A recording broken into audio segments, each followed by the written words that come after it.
He plays so smart and he can read the play, and that's why he can get in those lanes. Speaking about Perth and their slow start. It's ball moves. Speaking about Perth and their slow start. First team. Sotto runs the floor. Look at that athleticism. Wow, he's long, isn't he? Timeout, Perth. Respond out of that timeout. A different looking lineup on the floor for them. To Sean Thomas, back in, takes it at Sotto and scores. A little compared him, buddy. Sotto, I like that little high-low action. It's working for them in the first quarter. Yeah. Thomas takes it at Sotto again. He got a piece of that, and those points will count.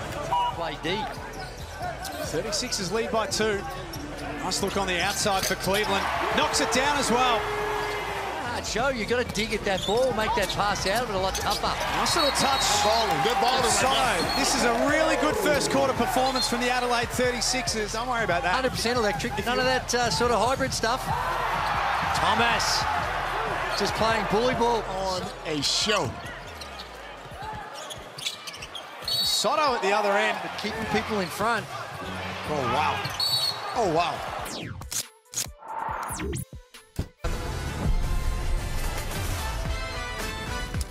Friday Night Hoops throws up a fascinating contest between two teams that are hovering in the middle part of the Hungry Jacks NBL ladder. But the good news, both of them are starting to put it together. Both the Adelaide 36ers and the Perth Wildcats have won 3 of their last 5. There is a lot on the line tonight. Altogether, it's 6th versus 7th. Two teams that do not like each other. There's a history that goes a long way back between the Perth Wildcats and the Adelaide 36ers. Haven't seen him out there yet. He's been a starter for a lot of the season. Majuk on the offensive glass. McCarron almost. 19 steals in his last 6 games for money-making Mitch McCarron. That was nearly number 20. We play so smart. He reads the play, and we speak of Todd Blanchfield. He comes into the game for his first minutes, and there you see it. He's had night. Yeah, there it went too quick for me to read, but you saw it on the screen. So, he plays so smart, and he can read the play, and that's why he can get in those lanes. Say where you get this guy from, man. I don't know where you get this guy from, man. Oh, man. Free throws for the Wildcats. We spoke about Adelaide and how their season's evenly poised. There's Jesse Wagstaff checking in for Perth. I guess, Drewy, the same thing applies for Perth. They're 6 and 7. Yeah. They lost 5 in a row, and there was a lot of talk about the team and the club and everything around it. Fact is, they've won 3 of their last 5. Do you feel like they're starting to put it together a bit more now? Oh, absolutely. And you see with the lineup changes as well. John really putting in place a system and finding a way to put the guys in the right positions in that system, and that's taken a bit of time to figure out different starting lineups, different combinations, and burgers all for the state of South Australia. The Hungry Jacks team burger. Don't they love it? Don't they love it? I know, it's amazing. You could almost nip out at half-time. Go and grab it, chow down and come back. Yeah. Speaking about Perth and their slow start. It's ball moves. Speaking about Perth and their slow start, it took Manic a little time to get going as well, you know, but now he seems to have found his feet, but obviously, first team. Sotto runs the floor. Look at that athleticism. Wow, he's long, isn't he? Timeout, Perth. There ain't no slow start today, Drewy. Nope. They've scored the last 6, the 36ers. That's just beautiful, Reed. The help comes, because they hard show on those screens. There's a bit of help, and it's the extra pass. And Majuk, that's a poor pass trying to get it to Blanchfield. And Kai Sotto, that's a 7'3" guy running the floor, and that's hard to stop. You can throw it up anywhere up near the rim, and he's going to go get it for you. I'll tickle him and see if he'll laugh. Just grab him on the side and give him a tickle. See if he laughs, and if he laughs, you go, yep, I got you now. Yeah. Perth need to respond out of that timeout. A different looking lineup on the floor for them. To Sean Thomas, back in, takes it at Sotto and scores. A little flex cut action, and that's where Sotto, he's got to do a better job of not playing behind and just relying on his size. He's got to have those catches a little further out.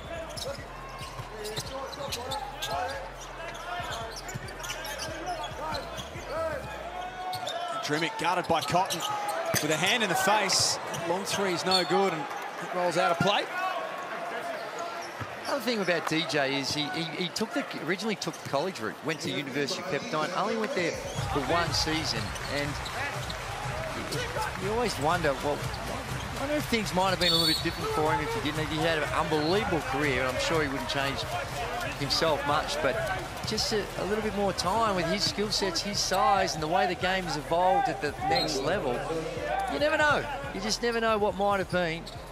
Why do you think he hadn't made the Olympic team? Why hasn't he been on the Australian team from time to time? Yeah, I think that just in that era with Andre Lamanis that he didn't like some of the skill sets, I guess, or just sometimes you have crowded position and he's the unlucky one. He's a different type of five, isn't he?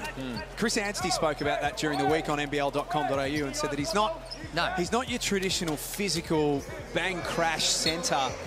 But he gets the job done. He sure does, yeah. I remember calling it a game with Steve Carfino early on in his career, and I called him like the poverty-stricken Dirk Nowitzki because he's not Dirk, but he's got those sort of one-legged floaters and those funky shots that he can take. And in our league, he's had a similar type impact. Cleveland misses from underneath. Not sure anyone wants to be known as a poverty-stricken version of anyone. Well, I say that in a endearing way. I mean, you're talking about one of the arguably one of the greatest of all time as Norton goes in for the two. So I think it's a compliment. You know, it's an absolute compliment to be compared to someone like that. Perhaps the turn of phrase. I don't know if you were comparing him. Maybe you compared him, but. Sotto, I like that little high-low action. It's working for them in the first quarter. Sotto's definitely passing that ball high-low. He loves that. Sunday. Sotto, yeah, okay, Sotto, yeah. Thomas takes it at Sotto again. He got a piece of that, and those points will count. Sean Thomas is playing a nice role. I reckon someone's got a word to Thomas because he's putting it up a little bit, isn't he? Well, it is, and it's with Sotto on him. He's down low, and it's like he feels like he's got a matchup problem for him. And again, it's another example where Sotto, in order to protect yourself against that shake and bake, the little herky-jerky stuff and people ripping you, get in the lanes a little bit more and try and prevent the pass. Don't just wait till he catches it before you start to play deep. 36ers lead by 2. Nice look on the outside for Cleveland. Knocks it down as well. Much better shooter this year than he was last year. It's been a lot more confidence. Compared to what we saw last week against the Cairns Taipans, a much more patient start by the Adelaide 36ers as well, not just coming down and jacking up the first available shot. They're moving it around. Guys are touching the ball. They're moving from side to side. And then that's when you get the open shot. Antonius Cleveland, 33% shooter, which doesn't jump off the page at your Copes, but it's more the way that he's going about shooting the ball this year that's looked a lot better. You certainly can't leave him. That's one thing. Well, and that's an example where Todd Blanchfield, there was enough space and you're only one pass away. You've got to go over the top of that screen, that off-ball screen, rather than going underneath. Blanchfield foul. Shooting the 3 ball. Like Cleveland, he'll walk to the line for 3 free throws. And these are the kind of plays that'll get you going. It's no secret that Todd's struggling a little bit this year. But to see that ball go in, if he can knock these three free throws down, to see that ball go in the basket, possibly open it up for him. Reebok's giving you the chance to win the trip of a lifetime to the US for you and a mate to meet Shaquille O'Neal. Flights, accommodation and spending money included. Very nice. You can enter now. The details are on your screen. I read with interest during the week, Drewy, that Shaquille O'Neal might be a potential ownership prospect for a team somewhere down the line. Well, that'd be an interesting addition to the NBL ownership groups. Shake a few up, I would have thought. Longley, Bogut, Shaquille. A lot of NBA rings floating around. NBA rings. Gaze. He'd be a star, an absolute star over there. Why don't you own the team? I wore the Reeboks back in the day, the pumps. Did you?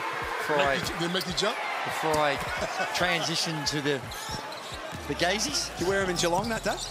I Because it would explain a bit, yeah. Oh, no, I think it was the Adidas then. Oh, there we go. Yeah, that just... Reebok are our official partners. Well, we'll stop plugging everyone else. Nice pass. Great pass. And that is just perfect recognition for how the defense is playing. They hard show on the on-ball, the early slip and the hockey assist for the next pass for that high-low. Perfect execution of putting in place a counter for what the Perth Wildcats are doing. And the Perth Wildcats defense has been poor. So Sean Thomas misses out. 62% from the field for the Adelaide 36ers, 10 of 16. And a lot of them, like that last one, real easy. Almost had it again. That weak side help. If you're going to hard show, you've got to dig at that ball, make that pass out of it a lot tougher. Nice little touch. They're balling right now. This is a really good first quarter performance from the Adelaide 36ers. And we haven't been able to say that when they've been playing at home this season. They've been slow starters on their home floor. Absolutely. We spoke to CJ about that. Why are you starting so slow? He said, well, look, it's just because we haven't moved the ball around. We got to get guys into place, not rush, not panic, take the open shot. Not take poor shots. And in fairness, well done to the Adelaide 36ers. They've picked the Perth Wildcats off, but this has been a very submissive defensive effort by the Perth Wildcats. Sotto sits down for the last 16 seconds of the opening quarter. 36ers stream down the floor. Perth not happy. Sunday wide open.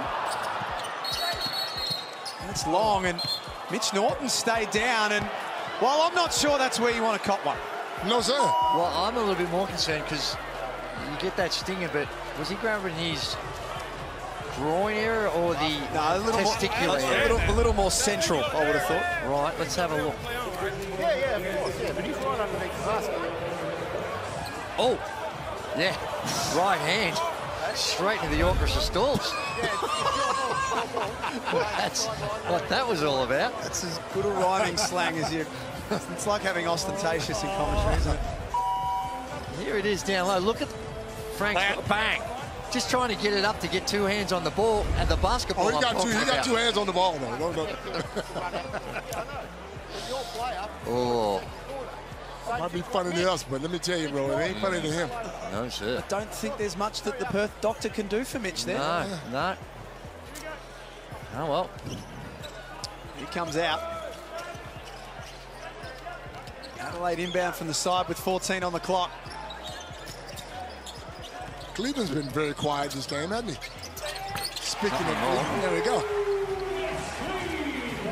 But, you know, I like the fact that he hasn't forced the issue. Yeah. They've been able to stick around at only 5 field goal attempts, 2 of 5, and showed good maturity.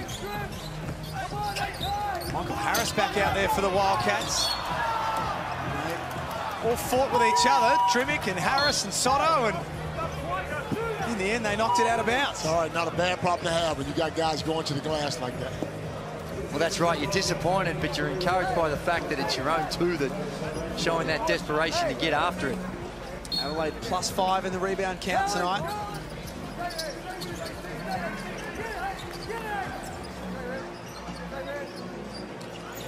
Corey Webster, 10 points on 4 of 6.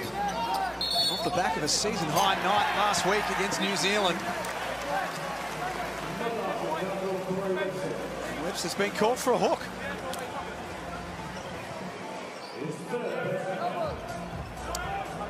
Three minutes and 16 before three-quarter time. Fascinating little stage in the game right there. There's Mark Soderstrom, South Australian media personality, taking in Friday Night Hoops.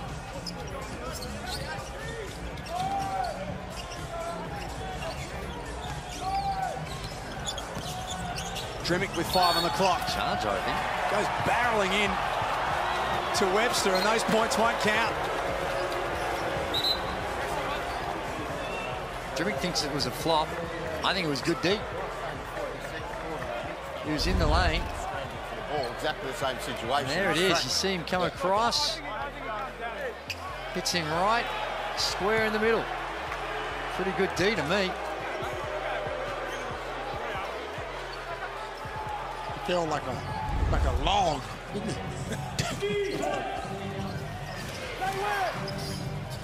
Geez, we've had some celebrities in the NBL this year, haven't we?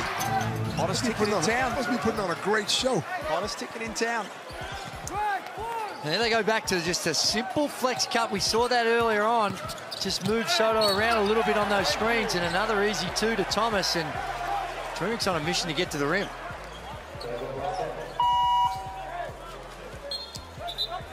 So Sean Thomas called for that foul, his second. He's the game's leading scorer with 18 points. Tomorrow night in the Hungry Jacks NBL, the Cairns Taipans will play host to Illawarra in the early game at the Cairns Convention Centre. And then Melbourne United and Brisbane in the later game at John Cain Arena. Ooh, two tasty matchups. Dangerous one for the Taipans. The wounded Hawk. And boy, they really got the old feathers clipped last night, didn't they? Sure did. What do you think about that Melbourne and Brisbane game, though? Both teams need to win. Absolutely need to win. And I tell you what, when it comes to vehicles, have a look at this piece of automotive, electric, by the way, brilliance. 44,990 drive away, but don't worry about that. 100% electric. None of that sort of hybrid stuff. Thomas just playing bully ball. Sotto, that might earn him a flop. Thomas is putting on a show. Sotto at the other end. Leans in on Thomas and draws a foul. That'll be his third. Is this a flop, Cubs? Yeah, just a little out of position, wasn't he? Didn't take it down the middle of the chest. Yeah, they got the flop warning. Hang on. He doesn't. For what?